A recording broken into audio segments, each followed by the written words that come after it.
சமூகம் டிவியினுடைய நேர்கள் அத்தனை பேருக்கும் அன்பான வணக்கம். இன்றைய தினமும் சமூகம் டிவியினுடைய மற்றும் ஒரு ஆய்வு பகுதியினூடாக இணைந்திருக்கிறோம். இன்றைய இந்த ஆய்வு பகுதியில் என்ன பார்க்க இருக்கிறோம் என்றால், அமெரிக்காவினுடைய போர் நிறுத்த முன்மொழிவுக்கு ஹமாஸ் அமைப்பு ஒப்புதல் அளித்திருக்கிறது. அதே நேரம் ஹமாஸ் போராளிகள் அவர்களினுடைய தலைமைக்கு எதிராக கொந்தளித்திருப்பதாக செய்திகள் வெளியாக இருக்கிறது. மறுபுறம் உக்ரைன் மீதான தாக்குதலை ரஷ்யா தீவிரப்படுத்தி இருக்கிறது. ஒரே இரவில் 355 ட்ரோன்களை வீசி தாக்குதலை நடத்தியிருக்கிறது. இதே நேரம் உக்ரைன் மீதான தொடர் வான்வழி தாக்குதலை தொடர்ந்து உலக நாடுகளினுடைய மௌனத்தை ஜெலன்ஸ்கி கடுமையாக விமர்சித்திருக்கிறார். இதற்கிடையே ஜெர்மனி உள்ளிட்ட மேற்கத்திய நாடுகள் உக்ரைனுக்கு அளித்துள்ள ஆயுதங்களுக்கான கட்டுப்பாடுகளை நீக்கியிருப்பதாகவும் இனி ரஷ்யா மீது உக்ரைன் தீவிர தாக்குதலை முன்னெடுக்கலாம் என்ற தகவல்களும் வெளியாகி இருக்கிறது. இறுதியாக விளாடிமிர் புடின் பற்றி ட்ரம்ப் கூறிய கருத்துக்கள் மிகுதியாக உணர்ச்சி வசப்பட்டதன் காரணமாக இருக்கலாம் என்று ரஷ்யா தரப்பு விளக்கம் அளித்திருக்கிறது. இந்த விடயங்கள் பற்றித்தான் இன்றைய இந்த ஆய்வு பகுதியில் பார்க்க இருக்கிறோம். நீங்கள் அறிந்திராத பல்வேறு விடயங்களை இன்றைய ஆய்வு பகுதியில் இணைத்திருக்கிறோம். எனவே தவறாமல் முழு காணொலியையும் பாருங்க. அது மட்டுமில்லாமல் நீங்கள் எங்களுடைய சமூகம் டிவிக்கு புதியவர் என்றால் மறக்காம சமூகம் டிவியா சப்ஸ்கிரைப் பண்ணிக்கொள்ளுங்க. கூடவே பக்கத்தில் இருக்கிற அந்த பெல் பட்டனையும் கிளிக் பண்ணி வச்சுக்கொள்ளுங்க. வாங்க நாங்க இன்றைய இந்த ஆய்வு பகுதிக்குள் போகலாம். காசா மீது இஸ்ரேலானது தன்னுடைய தாக்குதலை தீவிரப்படுத்தி வருகிறது. இந்த நிலையில் போர் நிறுத்தம் தொடர்பாக அமெரிக்காவின் முன்மொழிவுக்கு ஹமாஸ் அமைப்பு ஒப்புதல் அளித்திருப்பதாக தகவல்கள் வெளியாக இருக்கின்றன. அதன்படி பணிய கைதிகளை விடுவித்தல், 70 நாட்களுக்கு சண்டை நிறுத்தம் ஆகியவை கடைபிடிக்கப்படும். அமெரிக்க சிறப்பு தூதர் ஸ்டீவ் விட்காஃப் போர் நிறுத்தம் தொடர்பாக தொடர்ந்து ஹமாஸ் மற்றும் இஸ்ரேலுக்கு இடையே பேச்சுவார்த்தை நடத்தி வருகிறார். விட்காஃபின் முன்மொழிவுக்கு தற்போது ஹமாஸ் அமைப்பு ஒப்புதல் அளித்திருக்கிறது அப்படின்னு சொல்லி ராய்டர்ஸ் செய்தி ஊடகம் தெரிவித்திருக்கிறது. இதன் மூலம் போரானது முடிவுக்கு வரும் என்று சொல்லப்படுகிறது. இந்த புதிய திட்டத்தின் மூலம் காசாவின் குறிப்பிட்ட பகுதியிலிருந்து இஸ்ரேல் ராணுவ படைகள் பின்வாங்கப்படும். 70 நாட்கள் சண்டை நிறுத்தப்படும். இதற்கு பதிலாக ஹமாஸ் தரப்பில் உயிருடன் இருக்கின்ற 10 பணிய கைதிகள் விடுவிக்கப்படுவார்கள். மறுபுறம் பல பாலஸ்தீன கைதிகளை இஸ்ரேல் விடுவிக்கும். என்னதான் ஹமாஸ் அமைப்பு இதற்கு ஒப்புதல் அளித்திருந்தாலும் இஸ்ரேல் தரப்பிலிருந்து இன்னும் எந்தவிதமான பதிலும் வரவில்லை. இதற்கு முன்னரும் கூட இஸ்ரேல் ஹமாஸ் இடையே போர் நிறுத்தம் என்பது ஏற்பட்டிருந்தது. ஆனால் அது அடுத்தடுத்த கட்டத்திற்கு நகரவில்லை. இஸ்ரேலானது முந்தைய போர் நிறுத்த ஒப்பந்தத்தை முறித்துக் கொண்டு மார்ச் மாதம் 18ஆம் தேதி மீண்டும் காசா மீது தன்னுடைய தாக்குதலை தொடங்கியது குறிப்பிடத்தக்கது.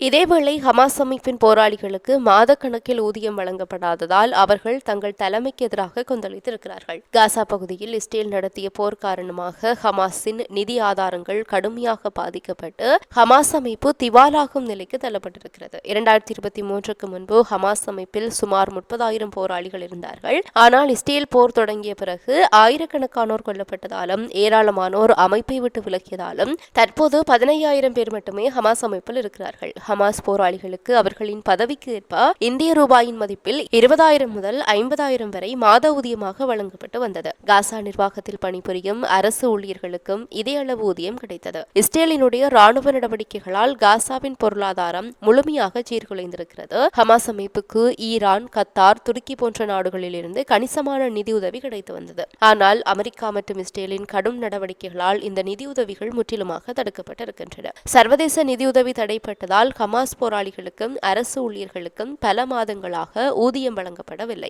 3 மாதங்களாக 1 பைசா கூட வழங்கப்படவில்லை என்று மத்திய கிழக்கு பாதுகாப்பு வட்டாரங்கள் தெரிவிக்கின்றன. நிதி நெருக்கடியால் புதியவர்களை சேர்க்கவோ அல்லது ஆயுதங்களை வாங்கவோ ஹமாஸ் அமைப்பால் முடியவில்லை. மேலும் மாதக்கணக்கில் ஊதியம் கிடைக்காத நிலையில் ஹமாஸ் போராளிகள் தங்கள் தலைமைக்கு எதிராக அதிருப்தி அடைந்திருப்பதான செய்திகள் பெரும் பரபரப்பை ஏற்படுத்தி இருக்கின்றன.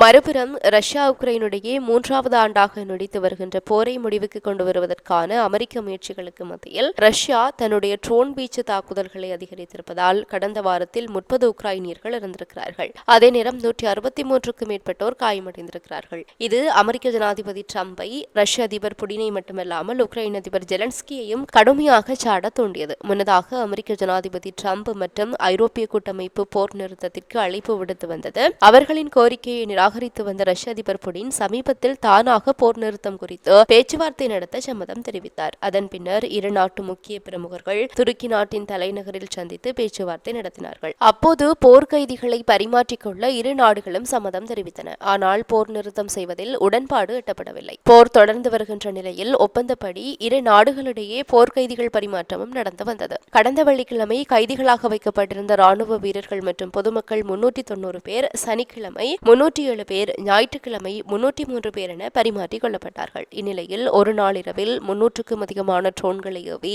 உக்ரைன் மீது ரஷ்யா கடுமையான தாக்குதல் நடத்தியிருக்கிறது. அணிவகுத்த ட்ரோன்கள் குறித்து உக்ரைன் தரப்பு கூறும்போது உக்ரைனின் யூரி இக்னாட் தலைமை விமானப்படை தளத்தை குறிவைத்து திங்கட்கிழமை இரவில் ரஷ்யா 355 ட்ரோன்களை ஏவி தாக்குதல் நடத்தியது. இது 3 ஆண்டு கால போரில் இதுவரை இல்லாத தீவிர தாக்குதலாகும். இதில் சிலர் காயமடைந்திருக்கிறார்கள். உயிர் பலி குறித்த தகவல்கள் உடனடியாக வெளிவரவில்லை. ட்ரோன் தாக்குதலுக்கு முந்தைய நாள் இரவு 9 ஏவுகணைகளை ஏவி தாக்குதல் நடத்தி இருந்தது. அதற்கு முந்தைய நாள் ரஷ்யா நடத்திய ட்ரோன் மற்றும் ஏவுகணை தாக்குதலில் 12 உக்ரைனியர்கள் கொல்லப்பட்டது குறிப்பிடத்தக்கது.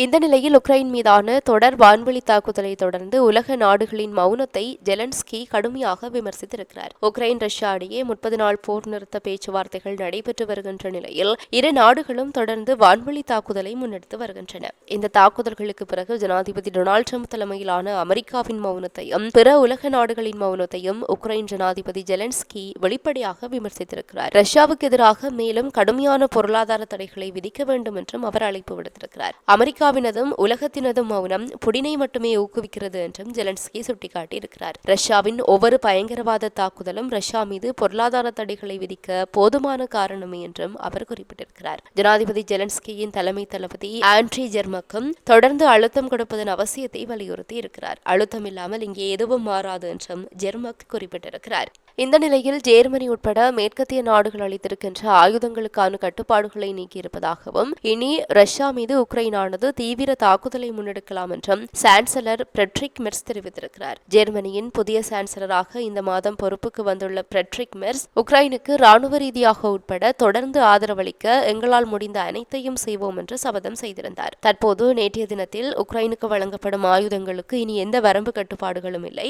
பிரித்தானியா, பிரான்ஸ் அல்லது அமெரிக்க ஆயுதங்களை இனி உக்ரைன் துணிந்து பயன்படுத்தலாம் என அவர் அறிவித்திருக்கிறார். இதன் பொருள் உக்ரைன் தற்போது ரஷ்யாவில் இருக்கின்ற ராணுவ இலக்குகளை தாக்குவதன் மூலம் தன்னை தற்காத்துக் கொள்ள முடியும் என்று அவர் தெரிவித்திருக்கிறார். ஆனால் இதற்கு பதிலளிக்கும் விதமாக உக்ரைனுக்கான நீண்ட தூர ஏவுகணை திறன்கள் மீதான கட்டுப்பாடுகளை ஐரோப்பிய நாடுகள் நீக்குவது ஆபத்தான நடவடிக்கையாக இருக்கும் என்று ரஷ்யா கூறியிருக்கிறது. அத்துடன் அத்தகைய முடிவு தற்போதைய நெருக்கடிக்கு அரசியல் தீர்வு காணும் நோக்கங்களுக்கு எதிரானதாக இருக்கும் என்றும் ரஷ்ய ஜனாதிபதி மாளிகை செய்தி தொடர்பாளர் டிமித்ரி பெஸ்கோவ் கூறியிருக்கிறார். ரஷ்யாவிற்குள் ஆழமான இலக்குகளை தாக்கக்கூடிய டோரஸ் ஏவுகணைகளை உக்ரைனுக்கு வழங்குவதை தான் ஆதரிப்பதாக மெர்ஸ் ஏற்கனவே கூறியிருந்தார். ஆனால் கட்டுப்பாடுகள் நீக்கப்பட்டுள்ள நிலையில் ஜெர்மனி தற்போது உக்ரைனுக்கு இந்த ஏவுகணைகளை அனுப்புமா என்பதை மெர்ஸ் கூறவில்லை. மேலும் உக்ரைனின் மேற்கத்திய ஆதரவாளர்கள் அனைவரும் அமைதி பேச்சுவார்த்தைகளை தொடங்க தங்களுக்கு கிடைக்கும் அனைத்து வாய்ப்புகளையும் பயன்படுத்த முயன்றதாகவும் மெர்ஸ் கூறியிருக்கிறார். இறுதியாக விளாடிமிர் புடின் முற்றிலும் பைத்தியமாகிவிட்டார் என்று அமெரிக்க ஜனாதிபதி டொனால்டு ட்ரம்பின் கோபம் மிகுதியாக உணர்ச்சி வசப்பட்டதன் காரணமாக இருக்கலாம் என்று ரஷ்ய ஜனாதிபதி மாளிகை குறிப்பிட்டிருக்கிறது. ஆனால் உக்ரைன் அமைதி பேச்சுவார்த்தைகளை தொடங்க உதவியதற்காக அமெரிக்க தலைவருக்கு ரஷ்யா நன்றியும் தெரிவித்திருக்கிறது. உக்ரைன் மீது இதுவரை இல்லாத மிகப்பெரிய வான்வெளி தாக்குதலை நடத்தியதன் மூலம் புடின் முற்றிலும் பைத்தியமாகிவிட்டார் என்று ட்ரம்ப் கூறியிருந்தார். அத்துடன் ரஷ்யா மீதான புதிய தடைகளை அமலுக்கு கொண்டுவர இருப்பதாகவும் அவர் கூறினார். கூடவே உக்ரைன் ஜனாதிபதி ஜெலன்ஸ்கி அவர் கடுமையாக சாடினார். இந்த நிலையில் புடின் பற்றிய ட்ரம்ப் கூறிய கருத்துக்கள் குறித்து கேட்டபோது ரஷ்ய ஜனாதிபதி மாளிகை செய்தி தொடர்பாளர் டிமித்ரி பெஸ்கோவ் தெரிவிக்கையில் இந்த பேச்சுவார்த்தை செயல்முறையை ஒழுங்கமைத்து தொடங்குவதற்கு உதவிய அமெரிக்கர்களுக்கும் ஜனாதிபதி ட்ரம்புக்கும் நாங்கள் மிகவும் நன்றியுள்ளவர்களாக இருக்கிறோம் என்று தெரிவித்தார். அதே நேரத்தில் இது ஒரு மிக முக்கியமான தருணம். இது நிச்சயமாக அனைவரின் உணர்ச்சி மிகுந்த சுமையுடனும் உணர்ச்சி பூர்வமான எதிர்வினைகளுடனும் தொடர்புடையது என்றும் டிமித்ரி பெஸ்கோவ் பதிலளித்திருக்கிறார். இத்துடன் சமூகம் டிவியினுடைய இன்றைய இந்த ஆய்வு பகுதி நிறைவு பெறுகிறது. மற்றும் ஒரு ஆய்வு பகுதியின் ஊடாக சந்திக்கலாம். தொடர்ந்தும் சமூகம் டிவியோடு இணைந்திருங்கள். இது போல மேலும் பல வீடியோக்களை பெற சமூகம் டிவி நியூஸ் சேனலை சப்ஸ்கிரைப் பண்ணிக்கோங்க. கூடவே பக்கத்தில் இருக்க பெல் ஐகானையும் கிளிக் பண்ணிக்கோங்க. அப்படியே உங்களுடைய நண்பர்களுக்கும் ஷேர் பண்ணுங்க.